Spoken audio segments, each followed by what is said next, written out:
everyone. This is Corine Lafont, your favorite radio host, your only radio host, and favorite girl, of course, broadcasting to you from the lovely island of Trinidad and Tobago in the Caribbean on Between the Lines. And today I have with me a repeat guest. I don't know what's going on with these people. They keep coming back on my show. Nothing about you.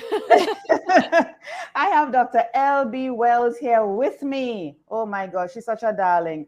She's a sister. She's everything to me. I'm telling you, she's so sweet. I promised her off air. I mean, you can't see her, but she's absolutely beautiful. She's absolutely beautiful. She's white, so I promised to get her black. Okay, that is one of the things for 2023. We're going to work on it. Oh my goodness. We're going to work on it. Let me tell you a bit about her. We're going to go straight into the discussion. Do that, you're winning the Nobel Prize. Oh, yeah, I wasn't even thinking that, but that's a thought. No, I'm challenged to do it. Okay. So LB Wells is the pseudonym that she's using for a very successful board-certified surgeon, an ambitious physician, that could be a tongue twister, an ambitious physician who made her way through the jungle of medical training while overcoming the resistance of the male-dominated world of surgery. Wells has written a novel that unleashes the ambition necessary for a woman to push through the long road to becoming an esteemed surgeon while discovering sexuality and forbidden love for the first time. Entitled The White Coat, that's the name of her book, Wells has created a multicultural story that is often overlooked in today's literary landscape. Her protagonist, Rory, a student from a devout Jewish background, is a late bloomer who loses her virginity in her 20s. Who remembers when they lost their virginity? Don't talk about it, okay. Her early interactions with men are bumpy affairs that have her wondering what love and sex are all about. I think we are still wondering that, by the way. We will discuss that.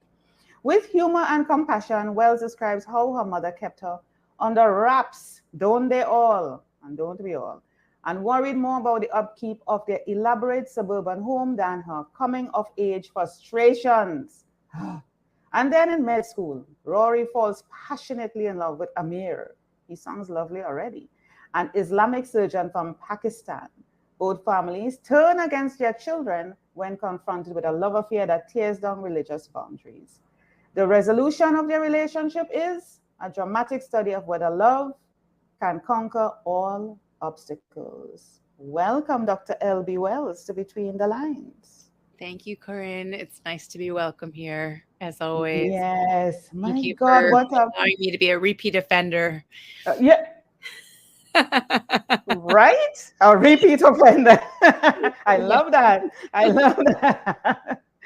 Listen, love conquer it all. We ended with that in your bio. That's a great way to start. Love conquers all. Do you believe that? I'd like to believe it. I personally, in my own autobiographical life, that hasn't quite happened yet, but I do believe it. I believe it sort of deep in my heart. Yeah. I think, they tell it in the movies, they tell it in the books, they tell it in the stories. I believe that love conquers all. It's just that thing. Mm-hmm. I've seen it. I've seen people that, that's their epicenter. So I have to believe it. Yeah.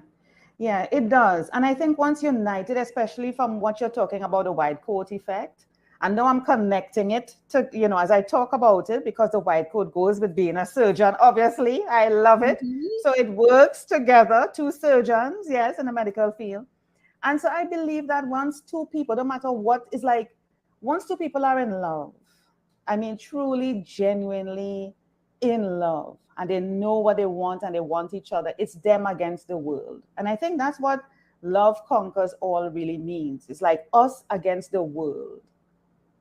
I think that you make a really good point. I mean, look, part of that, you get a little bit caught up in the drama. The world's not against you, but you found your partner who relates to you in such a way that no one else does. And in that sense, it does become you against the world, you and your partner against the world, because it's two people who are like-minded and they've shared themselves in such a way that quite possibly no one else in the world can can understand. By the way, I want to put a little note out there. I'm so glad that you interpreted the white coat effect the way that you did, that it would be between two surgeons. I want to just mention what the white coat effect really is. Go ahead. I would love to hear it. Oh yeah, it's a medical phenomenon, actually. Is it? Yes, it is. It's when a person goes to see the doctor, and they are having, or he or she is having, his blood pressure taken. It doesn't happen to everybody. It happens in some of the population. His or her blood pressure will falsely elevate because of the nerves involved with seeing the doctor. So I have had that. Every time I go in the hospital, my blood pressure raises. I'm like, right, it happens. So you have the white coat effect. That's called the white coat effect. And that is why the nurses say, don't take your pressure in hospital. Everybody blood pressure goes right. If you go to the local drugstore, you have a blood pressure machine at home, you'll find that your blood pressure might be very, very normal and might be quite abnormal when you go to the physician. Why is it that we don't like you guys? We don't like you guys. I know. I'm sorry. But I named it that for that reason. I wanted that double entendre. I wanted people to kind of, try to make some guesses as to what the white coat effect really is. Is it that excitement you get when you see a doctor? Is it that, sort of sexuality that a lot of doctors walk around with, when they walk around with that bravado? Yes, they do. I wanted all of those feelings to be evoked when I titled the book. Yes. But now that you explain the medical phenomenon, now you have my mind going in a different direction. That when you do see, that when you go a particular place, let's not specifically say, in a hospital, but you're in an environment or you're surrounded by someone, that spikes your blood pressure. Well, yes. And I, like I said, the title's supposed to reflect the number of ways and why that person might spike your blood pressure. I could tell you who spikes my blood pressure. There is a guy. In this story, Amir certainly spikes Rory's. So listen to me. We're going to come to Amir, but I'm going to tell you, and everybody's going to know now. And when this goes public, should the guy hear it, I want him to know that he spikes my blood pressure. Omari Hardwick. He acted Omari Hardwick. Omari Hardwick. Hear that. Yes, hear that. Even though you're married, sweetie. The white coat effect on Corine. That is even though you're married. Even though you're married, I don't care. And he has that effect on all women. Let me tell you. Yeah, Omari, you probably know it. But my Corine girl here is special. So don't be playing around with her. That's all I have to say. My blood pressure. Or you're going to have a really angry white girl to contend with. Please tell them, LB, please. So I'm just letting you don't want to mess with LB Wells. I know my way around a knife. We're not threatening you here now, but threatening you to move to. Please, I'm exerting my First Amendment rights in any way, shape, or form. But listen, she's on my side. That's my sister there. She's on my side. But coming back to Amir and coming back to before Amir, let's get into the context we normally get in, LB. We are under our parents, and we know that parents, they're supposed to protect and guide. And some of us, and I say us because I'm a parent, but I am not like that. Some of the parents tend to be a bit more controlling. And like you said in your bio, to maintain a status quo. And so it prevents you. And it seems as if parents forget what love really is like, what it means, what it feels like. Or is it that they are afraid, or they didn't have that type of love that they're seeing that your characters had or you had, and they're scared where it goes because that is what they probably had experienced in their own life and didn't get it and would certainly love to have it, but they're scared. You know, love can be a very scary thing. Absolutely. Just like when your blood pressure goes up, it's scary. We're making so many valid points all in one statement. You know, again, autobiographically, I have and had loving parents who were very controlling. Wow. You know, the sort of modern day helicopter parents, you know, that or the snowplow parent or whatever. I mean, you know, my parents never did what like those celebrities did, you know, with getting me into college and all that stuff, but they were hovering. And you know, I would say just to give an autobiographical note, which does appear in the book, my 4 grandparents were survivors of the Holocaust. Wow. Okay, so I am Jewish, as is the character. So I think when in the family, you know, one generation back like that, when you experience that, you can become very overprotective of your children, obviously. And with good reason, but unfortunately, some of that has a negative effect on the child, in that the child becomes very fear-based and you know, realizes or recognizes they have to make up for these lost lives. You know, there's a lot of pressure on that child. So I would say that, you know, in my family, while there was unconditional love, there was also conditional love. Wow. Okay. And, you know, I will say that I embellish a little bit in the book, but not too much. My own mother grew up very, very beautiful. And she, you know, she was a cheerleader, and she was not really a student. She didn't like school very much. Wow. She was popular. Cheerleaders are. Boys, she was popular with the girls. She was a popular girl, and like I said, a cheerleader. Which, you know, my school didn't have cheerleading. We had the tennis squad, and I actually was a serious tennis player, so I was the captain of my tennis squad. And a lot of the girls like to walk around in the skirts and pretend they were on the cheerleading team. And I said, if I'm wearing my skirt, I mean business. Like I'm gonna kill somebody on the tennis game, on the tennis court. But you know, but that's because, like I said, I was a serious player. But so in the story, the mother's called Simone Weber. That's their last name.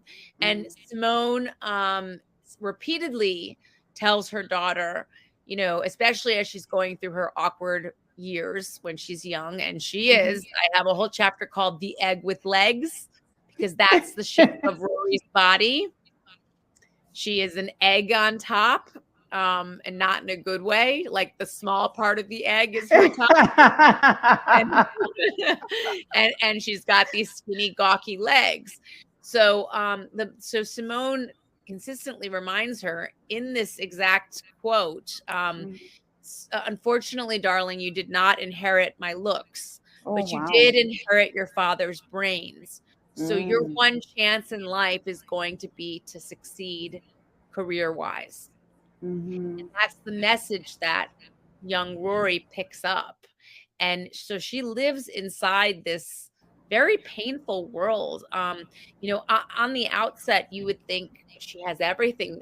You know, her father is a physician, and he's not uber wealthy, but he is certainly like upper middle class. And they have a very large house, and they have everything that they could possibly need or have or want.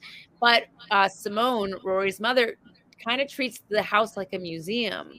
You know, if Rory's going to lean on the counter, don't touch the counter. Don't touch. Wow, that's controlling. That kind of thing. You know, I have to clean that up later. You know, this kitchen's for show, and the other kitchen is the one that you're allowed to use.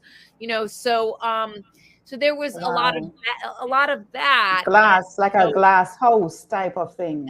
A bit. And so, you know, all of Rory's, you know, imaginations about what that house would mean, that she would be popular and people would come over. There was a swimming pool, and there was even a tennis court, that everybody would come over and she was popular. but it didn't happen because no one was ever allowed inside the doors of the house.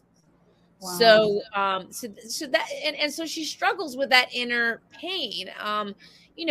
Look, there might not be anybody who sort of, I would say, relates or sympathizes with the overprivileged child. But when a child is sort of locked away in a very solitary world like that, he or she does experience pain.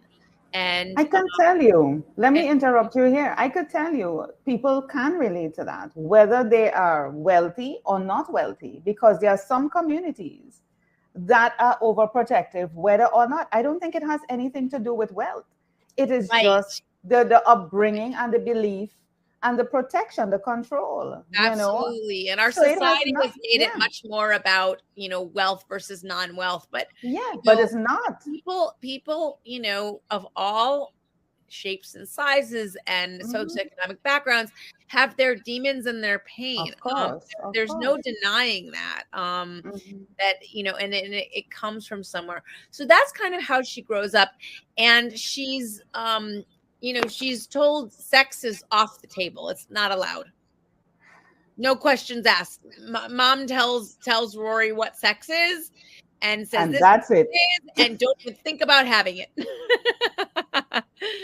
Don't even think about it. To the passing on your passing on your fear as a parent to your child is not. And there's a very funny chapter where she goes away to tennis camp. And she's finally starting to come out of her awkward phase. She's also, exercising a ton because she's at tennis camp. And so she's playing tennis 8 hours a day. And she attracts the eye of the older counselor, who's very, very attractive. And one night, the boys and the girls are not allowed to go to each other's. They're in different towers. Typically, but we know what happens. We know what happens, LB. But of course, Rory sneaks across with Bradley, and who doesn't, of course. And she stays with him, and he kisses her, and that's her first kiss, and she is disgusted. Okay, let me tell you, I'm going to tell you, my first kiss was very disgusting. I found it was the nastiest thing ever. I said, who does this and why? Why? I'm like, this is the nastiest thing ever. I am never doing that again. Right. I mean, we do it again, and it becomes a very different experience. But But that first kiss, Jesus. I'm sure he was a good kisser. I'm sure there's nothing. There was nothing wrong with him. It was just, the idea of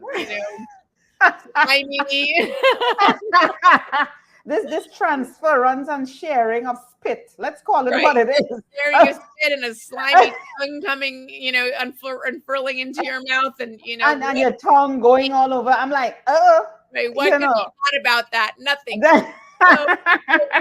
In the book, Rory says to him, can we just slow down and can we just lie here for a while? Okay. So Bradley cops a feel or two, and it's like 2:00 in the morning. So Rory falls asleep.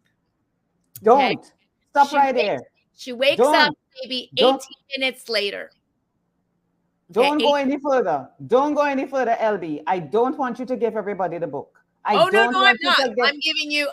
I'm giving you one little chapter, one little section, just to show you some of the humor in the book.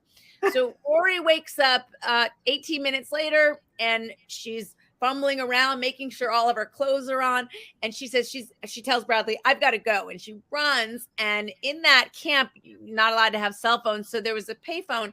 She calls Mom Collect and says, "Mom, I think I just had sex," which is the name of the chapter.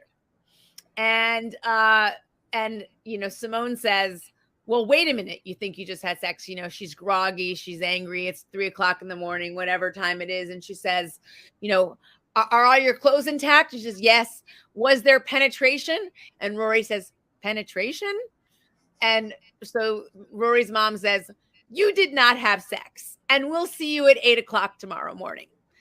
And Rory says, "Well, wait a minute, Mom. What do you mean I'll see you at 8:00 tomorrow morning?" She says, "You don't think that you're going to have sex fake or otherwise, and that your brother and I are going to let you stay at camp, do you? for her to actually have sex. No, right. No. Real or otherwise, kind of. Fake or otherwise. So anyway, so she fumbles through some relationships until she finally kind of gives up on the idea of a relationship.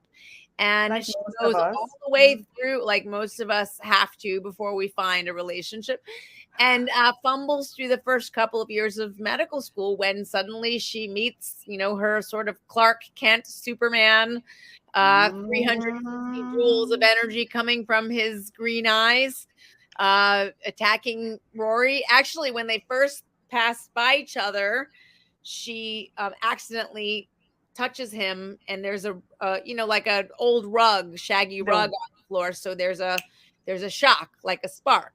The white coat effect. There's the blood pressure. There's the blood pressure. I mean like one of those when you pass by somebody and you get a little electric shock, not in a pleasant way. Oh, Mary Hardwick, and he hasn't even passed by me. So we'll try that. So she passes by him and she goes, "Ow!" And it turns out that Amir is her superior resident, like many, many levels above her. Wow. And she yells at him. She says, "Ow, watch where you're going." And then, 20 minutes later, she's being introduced to him as her senior resident. And she all of a sudden is looking down at her papers, very ashamed that she just chastised her senior resident and that he's damn good looking. That is the making of a movie. If I can say that, that's the making of a movie. I'm telling you, I just want to be a supporting character when the movie comes out. Listen, well, we're going to get your leading man to come on, in the background. So, that he won't say no to. He better. If I give him a walk-on role, no. So people are to buy this book. Why should people buy your book? Why should people want to get encased in this type of thing? Absolutely. Is it because they when people buy books like these, it's because they live vicariously through the characters? Is it because they relate to the characters? Why should persons want to buy your book? Well, I would say that is one reason to relate to the characters, but there are many, many layers to this book. So beginning with what I just mentioned, which was the difficult childhood and how a lot of teens and young adults can relate to. Not saying that early teens should read this book because some of the language and the sex scenes are for mature audiences, but young adults can very much relate to what it's like to grow up awkward and to have a difficult childhood, to have a difficult time relating with other kids. So you've got that underlying the whole thing, and that's also fueling this tremendous drive in this child to become successful, and it's causing a lot of stress in her life. So that stress is another layer.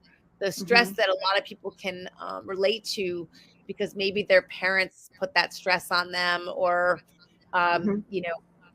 that stress is coming from some other source, whether they grew up very poor and they want to have some money, wherever that stress is coming from.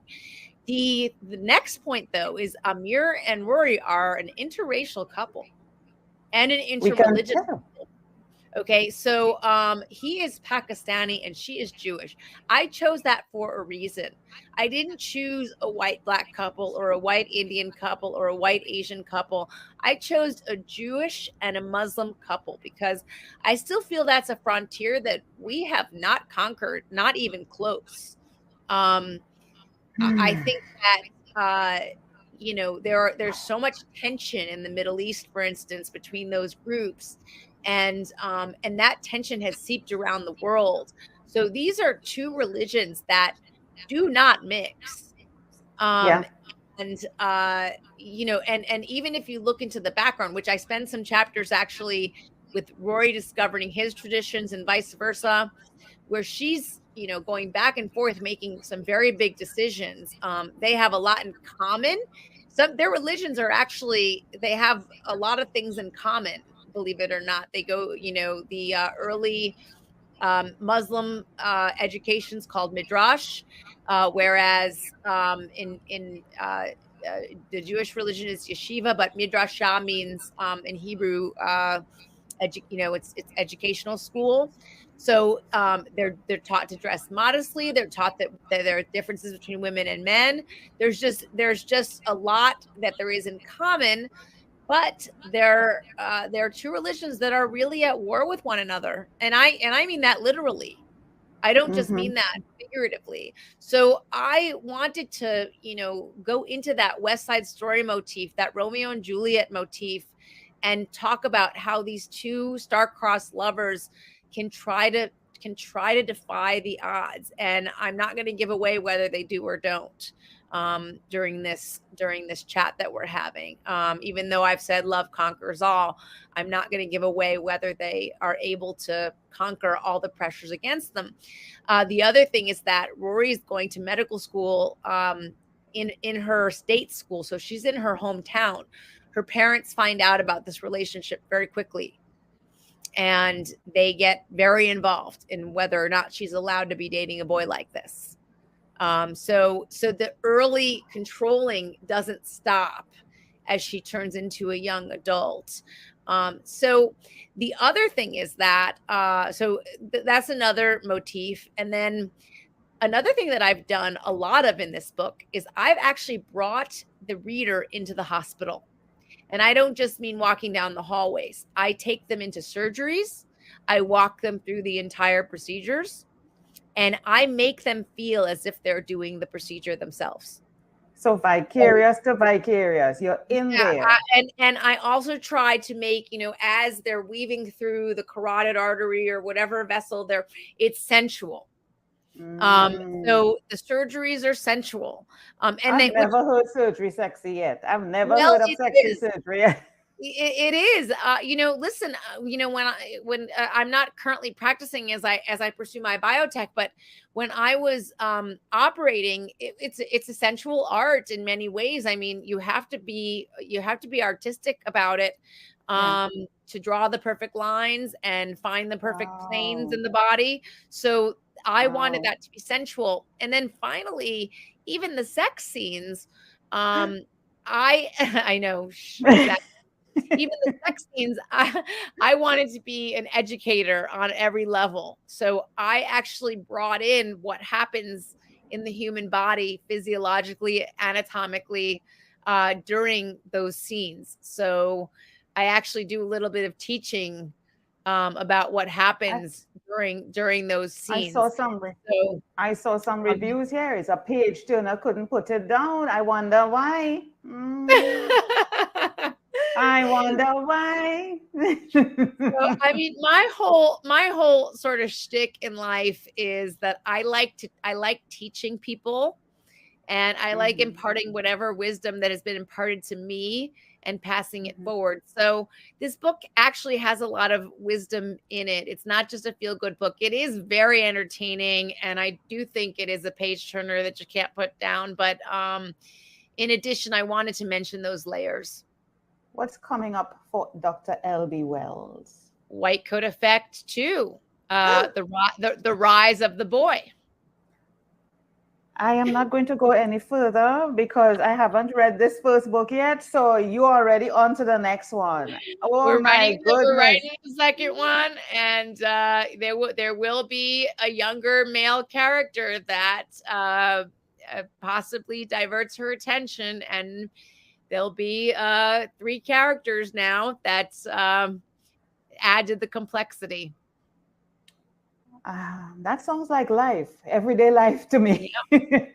Things come in, distracts you, take you off your course. You find yourself, you learn about yourself. It's more complicated than that. I don't want to give this away, but there is something in medicine called the match. And it's a little bit like sorority rush. You put down the top, say, 20 choices that you have of hospitals where you want to go to, and they put down their top 20 to 30 students that they want to match at their facility. And a big computer in the sky does the math, and they find the tightest fit. And the top, say, 5 people that fit the top five fit at both places, both your choices and their choices, becomes the class. So it's not like interviewing for a regular job where you're, you know, showing up. I mean, you do have to interview, obviously, but you don't, show up and say, hey, do I have the job? It's a match, and it's a binding contract. So wherever it is that you match, that's where you go. So I'm not saying whether she stays in her hometown or not, but the match, may or may not separate these two lovers.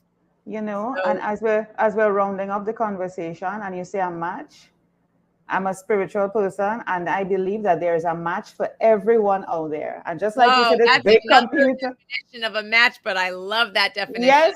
Yes, there is a match for us, and there's a person in the sky, just like you said, there's a big computer in the sky. I know a doctor somewhere near you that seems to be a match for you. Are you serious? Let's talk offline, girl. Let's talk offline. But coming to my point as we round up, there is a match for everyone, and there is, if you want to call him a computer in the sky, that is matching someone for you. Yeah. Oh, by the way, I am drawing a distinction between a God and the match that that matches that is the computer in the sky. Of course. They're not one and the same. They're not actually a computer. Of course, I know, but I'm putting it to this whole matching thing, that there is someone for someone. It's a very, very nice metaphor. Yeah, there is. So you see, I have been featuring your book, and I have it positioned right there on the screen so people know where to find you. We scroll through the reviews and everything. So if people want to get your book, they know how to get it. And so I want to just say this has been a great job from what you have been on my show. Was it a year or two ago? I can't even remember. I think it was a year ago. About a year. About a year ago, yeah. And time flies. And here you are, you're writing, you're coming up with another book. I mean, you're on a roll. And you're still beautiful as ever. You haven't changed. People, let me tell you, this girl, she hasn't changed. And you would think as a surgeon, board certified, I could tell you so much about her, but I'm not. She just is so, I mean, when you think of a doctor, you think, oh, stumpy and stuffy, and oh, she's not. I would be like, I'm like, are you sure? Well, how could I be and then write a book like this? Right. So this is bringing out another side of you, which is great. And that's the thing about human beings. We are complex. Well, that's actually why I chose the pseudonym also. It's not for fear of, divulging who I am. And I suspect that at some point I will. But writing under a pseudonym made it easier to have an alter ego. Oh, yes. Made it easier to have that, that second side of myself that I could just kind of go crazy with. And that's the beautiful thing about it. I went a little crazy, and I think everybody will enjoy that. I don't think you went crazy. You went where you needed to go. You went where you needed to go. Dr. L.B. Wells, it's been a pleasure again having you as a repeat offender. I saw where you put that thing, but also if you go through Amazon and click in the white coat effect or L.B. Wells, it should come up as well if you don't want to go through my website. Not a problem at all. Not a problem at all. It's been a pleasure talking with you again. As I said, I will use your terms, a repeat offender on my show, Between the Lines. It's great having you. I look forward to having you again when you bring out number 2 of the white coat effect. As always, Corine, it's such a pleasure. Wonderful to see you. You have been an excellent professional and lovely host. Thank you so much. All the best to you. And beautiful, really. Oh, so the doctor would be mad. And don't forget, you need to match me. You're a matchmaker. I'm trying here. I'm trying. All the best. I told you I'll give him a walk-on role on the movie if we get a movie. I'll do anything, I'll give him a principal role, Oh yeah. Thank you so much, my dear. All the best to you. You're welcome.